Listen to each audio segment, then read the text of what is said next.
Alam nyo kung bakit? Kasi etong mga to ay mga dilawan. Obvious naman eh. Anong plano niya na? Ito ha. Gusto kasi nila matuloy yung impeachment. Yung mga dilawan. Kasi nawala sila sa picture.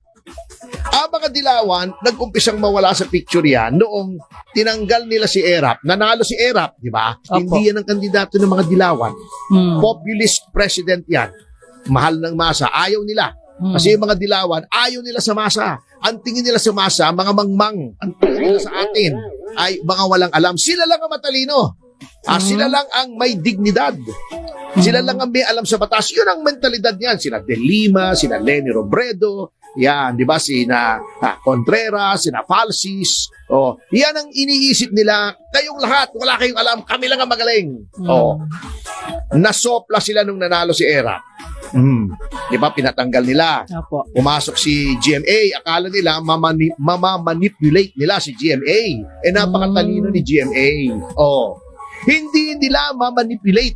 Hindi nila kayang gawing puppet si President Gloria Macapagal Arroyo kasi matalino, may sariling isip, mas matalino sa kanila kasi hindi naman sila